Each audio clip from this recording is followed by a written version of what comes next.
कि सरकार को ये अहंकार था कि सरकार झुकती नहीं है, लेकिन उन्हीं नई पीढ़ी के लोगों ने ये वो नारा दिया कि झुकाने वाला चाहिए, सरकार भी झुकती है। और सरकारों को झुकाना भी नौजवानों को आता है। लेकिन माननीय सदस्यों को कितनी बड़ी राहत मिली होगी, कितने बड़े संकट से बचाया उन्होंने। एक प्रधान जी को हटा करके प्रधानमंत्री बचा लिया आपने। जो लोग चढ़ावा चोरी नहीं बचा पाए, वो पेपर लीक कैसे बचा पाएंगे? जो भगवान के दरबार से दान गायब हो गया, दान चला गया, वो लोग पेपर लीक बचाएंगे? मैं पूछना चाहता हूं कि छात्रों का आंदोलन के बाद सरकार उनका बात सुन के पार्लियामेंट में बिल लेके आता है, ये अच्छा है? या जो आंदोलन होता है तो उसको कुचलने के लिए देश में इमरजेंसी लगा देता है, वो अच्छा? आप बता दीजिए। इमरजेंसी को तो नहीं देखा हूं, लेकिन इमरजेंसी में क्या क्या हुआ है वो अभी दिल्ली की राजधानी में भी देखने को मिल गया है। आंसू के गैस के गोले और लकड़ी में लगा हुआ कुछ कील का और कांटे की चीज़ें, उस समय करंट नहीं लगाया जाता था, इस बार करंट लगाया गया कि इस महत्वपूर्ण विषय पे मुझे बोलने का मौका दे रहे हैं। मैं अपने साथी माननीय सदस्य गौरव गोगोई जी के से सहमत हूँ। बहुत सारे महत्वपूर्ण उन्होंने बिंदु उठाए। और अध्यक्ष महोदय,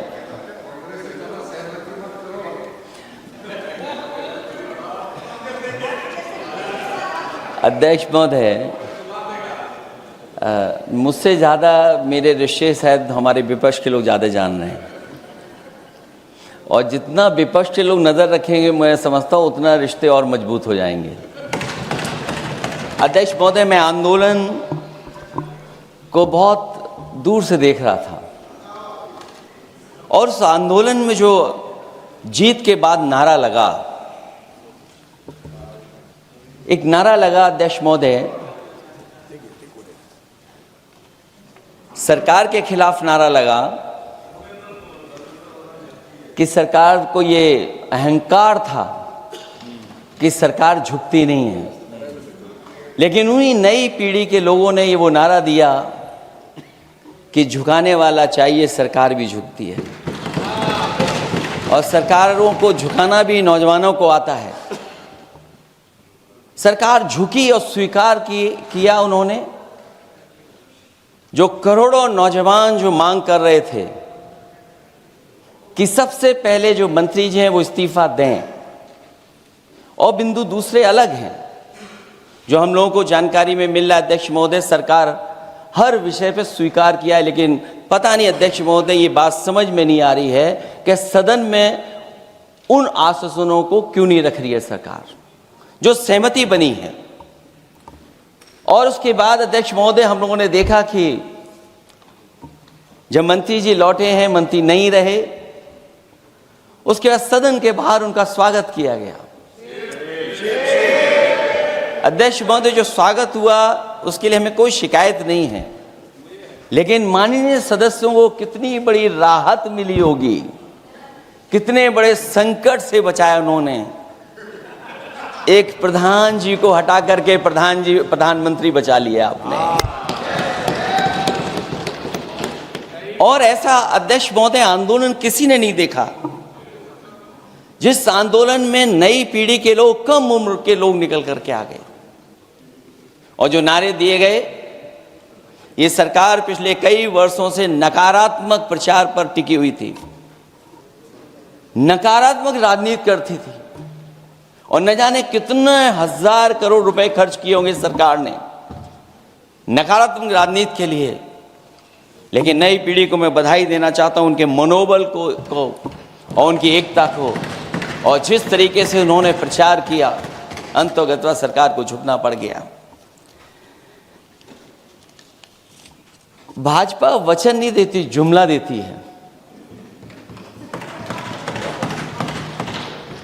तो मुझे उम्मीद है कि सभी युवा नौजवानों का जो मांग की है उन्होंने, उन सभी मांगों को सरकार स्वीकार करेगी।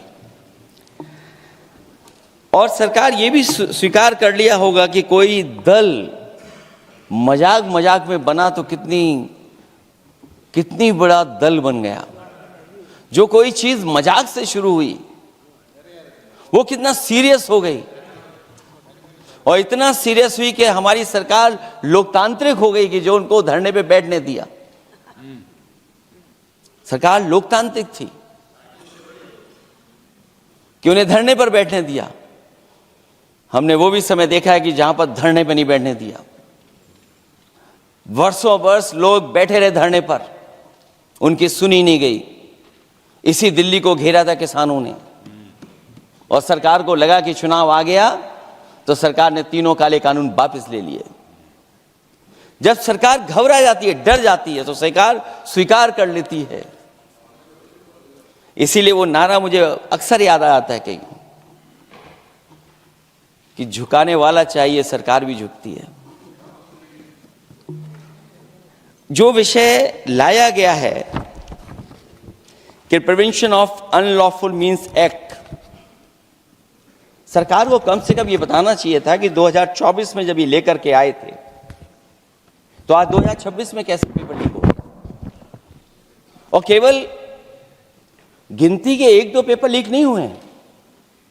ये ऐसा आंदोलन रहा जिसमें मां बाप और नई पीढ़ी के लोग सब जुड़ गए। अगर हम ये माने कि 20 लाख बच्चों ने परीक्षा लिखी थी और उनके घर परिवार के सदस्यों को हम इसमें जोड़ दें, दादा दादी, माँ बाप और परिवार का कोई सदस्य, तो 5 लोग प्रभावित थे। और 5 गुणा 20, 1 करोड़ लोग नाराज हुए सरकार से। और अक्सर हम पॉलिटिकल लोग हैं, हम लोग जानते हैं जब कभी आंदोलन करते हैं तो कितनी तैयारी करानी पड़ती है, गाड़ियों का इंतजाम, खाने का इंतजाम और इंतजाम। लेकिन ये पहला आंदोलन देखा कि जिसमें माँ बाप भी जुड़ गए और कहा कि जाओ बच्चों आंदोलन करो, हम आपके साथ हैं। ये पहला आंदोलन ऐसा देखने को मिला है। और केवल दिल्ली में नहीं हुआ ये, केवल दिल्ली में नहीं हुआ ये। अगर ये बात गलत है, अगर ये बात अध्यक्ष महोदय गलत लग रही है, तो देश के होम मिनिस्टर साहब को ले आइए, वो सब एक्सप्लेन कर देंगे।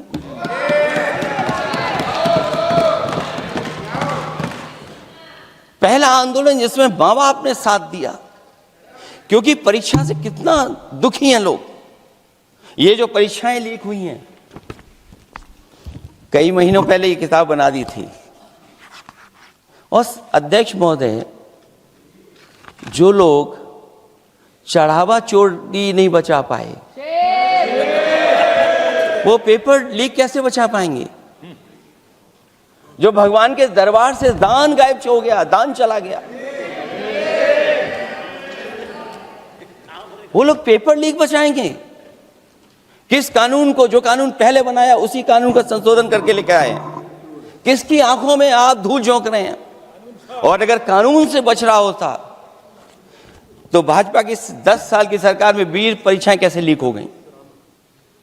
20 परीक्षाएं लीक हुई अध्यक्ष महोदय, जिसमें कोर्ट तक जाना पड़ा, उसके बाद परीक्षा रद्द हुई है। दरोगा भर्ती का पेपर लीक हो गया, जूनियर इंजीनियरिंग के भर्ती का पेपर लीक हो गया, ग्राम विकास पंचायत अधिकारी का पर्चा लीक हो गया, नलकूप चालक भर्ती का, यूपी टीईटी का परीक्षा लीक हुआ। और एक बार नहीं हुआ, 3 बार पेपर लीक हुआ यूपी टेट का। हाई स्कूल बोर्ड का परीक्षा लीक कर दिया, इंटरमीडिएट की बोर्ड की परीक्षा लीक हुई, इंटरमीडिएट का फिर परीक्षा का लीक हुआ, कई बार हुई। सिपाही भर्ती लीक हुई। आप सोचिए कितनी परीक्षाएं लीक हुई हैं। और नीट परीक्षा कोई पहली बार लीक नहीं हुई, दोबारा लीक हो गई, कानून बनने के बाद लीक हुई। सहायक प्रोफेसर भर्ती लीक है, लेखपाल भर्ती लीक हुई। यूपी जैसे स्टेट, जो सबसे बड़ा स्टेट है, जहां से प्रधानमंत्री चुन करके आते हो, वहां तक पेपर लीक हो जा रहा है। और जो संस्था परीक्षा एग्जामिनेशन करा रही है, वो एनटीए में भी आउटसोर्स कर दिया आपने। हम विपक्ष के लोगों को तो डर ये लगता है अध्यक्ष महोदय, कहीं ऐसा ना हो कि ये पूरी सरकार को आउटसोर्स कर दें। आउटसोर्स सरकार है जो सबसे विश्वसनीय संस्था है उसमें आउटसोर्स पे आपने कर्मचारियों को रखा हुआ है। किस बात की जवाबदेही है? यही अकाउंटेबिलिटी है आपकी? कहीं अकाउंटेबिलिटी ये तो नहीं है आप अकाउंटेबिलिटी को ये कहीं समझ बैठे हो कि अकाउंट को भर दे वो एबिलिटी वाला ही हमें चाहिए? कहीं वो अकाउंटेबिलिटी तो नहीं है। आप बताइए, एनटीए को आउटसोर्स किया हुआ है आपने। जिस संस्था की जिम्मेदारी है महत्वपूर्ण परीक्षा कराने की, उसमें सब आउटसोर्स। और ये सच कहा कि कांग्रेस पार्टी के माननीय सदस्य ने मांग की है कि वो हम लोगों को पता होना चाहिए आखिरकार कौन लोग थे जो आउटसोर्स होकर के बैठ करके परीक्षा में इस तरह की घोटाला कर रहे थे। आखिरकार जवाबदेही क्या है, किसकी थी? और फिर केवल नीट की परीक्षा की बात करें और परीक्षाओं की बात करें,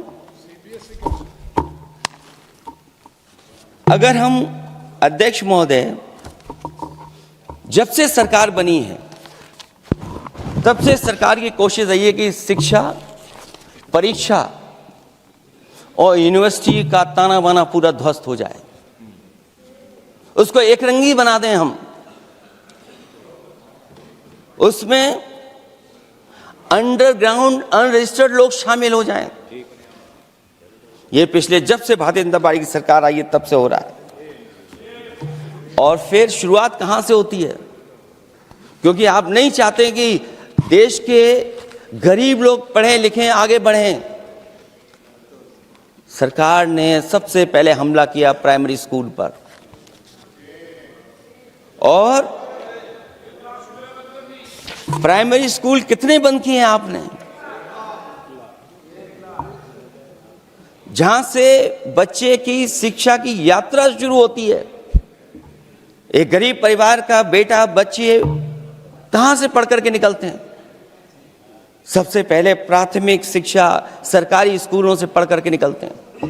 हमारे बहुत सारे माननीय सदस्य होंगे, वो उन्हीं प्राथमिक विद्यालयों से पढ़ करके आज इस सदन तक पहुंचे होंगे।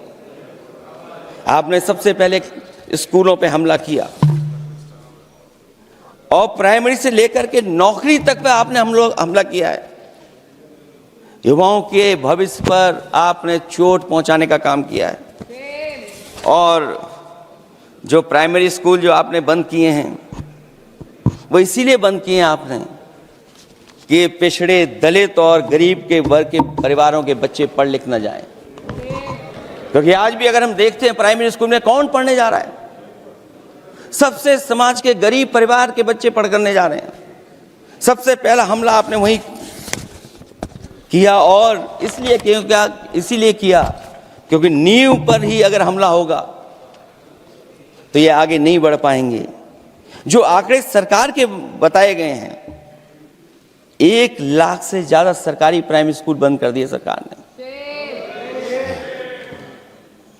और अगर ये बात गलत है तो हमें उम्मीद है सरकार इस पर भी जवाब देगी। और अगर हम आंकड़े निकालें तो जो आंकड़े दिखाई दे रहे हैं, यूपी में सबसे ज्यादा प्राइमरी स्कूल बंद हुए हैं। और ये सरकार के आंकड़े हैं कि 7 लाख से ऊपर विद्यालय थे जो अब 6 लाख रह गए हैं। और यूपी में तो सबसे ज्यादा बंद हुए हैं। उत्तर प्रदेश में 26,386 सरकारी प्राइमरी स्कूल बंद कर दिए सरकार ने। और केवल प्राइमरी स्कूल बंद नहीं किए हैं, नौकरी पे भी हमला किया है। 69,000 शिक्षक भर्ती को लेकर के बड़े पैमाने पर घोटाला किया गया।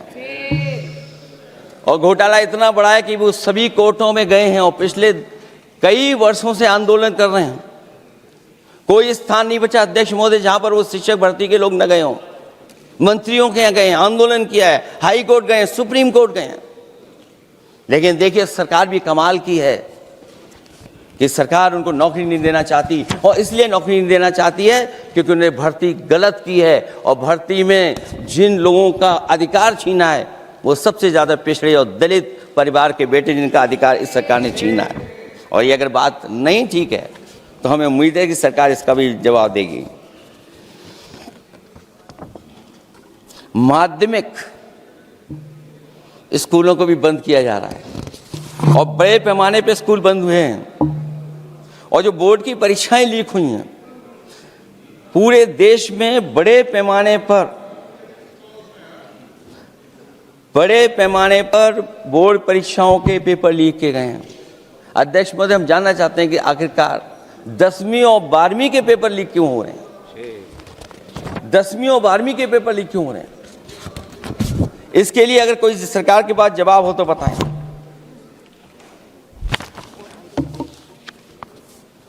और जो बच्चियों ने जान दी है नीट की परीक्षा में, जब परीक्षा का पेपर लीक हो गया है, अध्यक्ष महोदय, मैं अपनी तरफ से, पार्टी की तरफ से और सभी की तरफ से उन्हें श्रद्धांजलि देता हूं। और हमें उम्मीद है कि सरकार उन बच्चों की मांग मानेगी जिन बच्चों ने ये शर्त रखी है कि उनके परिवार के लोगों को 1 करोड़ मुआवजा दिया जाए। जब उच्च शिक्षा में जिस तरीके से भर्ती हो रही है, अध्यक्ष महोदय, जो उच्च शिक्षा की भर्ती है उसमें जो अपॉइंटमेंट हो रहे हैं उनके बारे में तो क्या चर्चा करें कि जब संस्था पे सबसे ऊपर बैठा व्यक्ति ही अन्याय करेगा तो पूरी संस्था में अन्याय होगा।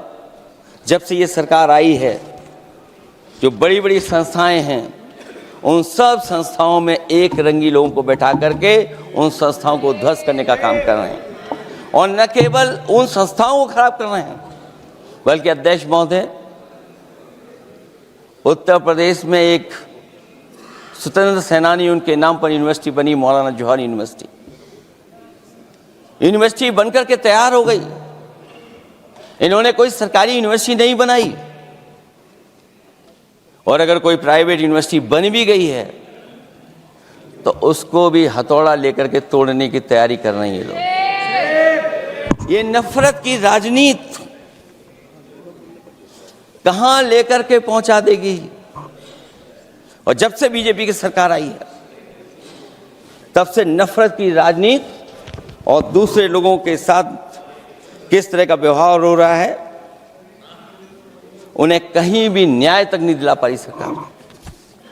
और जब नौकरी की बात आ जाए तो अध्यक्ष महोदय, अग्निवीर भर्ती में भी जो हर साल में कितनी भर्ती होती थी, कभी 80,000 भर्ती हुआ करती थी, अब भर्ती केवल 10,000 हो पा रही है। आखिरकार अध्यक्ष महोदय, सरकार नौजवानों की पढ़ाई और नौकरी पे हमला क्यों कर रही है,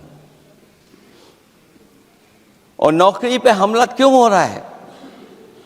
जब आप ये कहते हैं कि हमारे नौजवान हमारी डेमोग्राफिक डिविडेंड बन करके आए हैं, कहीं यही नौजवान हमारी आपदा न बन जाए, इसके बारे में भी सरकार को सोचना चाहिए। और मैं ये जरूर कहना चाहता हूं कि अध्यक्ष महोदय, अगर शिक्षा अच्छी होगी, परीक्षा सच्ची होगी, तो तरक्की भी पक्की होगी। और ये तरक्की नहीं चाहते हैं, इसीलिए शिक्षा पर और परीक्षा पर हमला कर रहे हैं। मैं इन्हीं शब्दों के साथ अध्यक्ष महोदय आपका धन्यवाद देता हूं। और जो बिल लेकर के आए हैं आप, बिल तो 24 में भी लेकर के आए थे आप, जो 24 में बिल लेकर के आए थे, उसके बाद नीट परीक्षा का पेपर लीक क्यों हो गया, ये आप बता देना मंत्री जी। आपको एक कानून बनाने के बाद दूसरा कानून बनाना पड़ रहा है, ये क्या वजह है? और आपको मंत्री जी का स्वागत इसलिए करना पड़ रहा है कि आपको संकट से बचा लिया। और अगर अखिलेश जी तो समाजवादी है। मैं पूछना चाहता हूं कि छात्रों का आंदोलन के बाद सरकार उनका बात सुन के पार्लियामेंट में बिल लेके आता है, ये अच्छा है, या जो आंदोलन होता है तो उसको कुचलने के लिए देश में इमरजेंसी लगा देता है, वो अच्छा? आप बता दीजिए।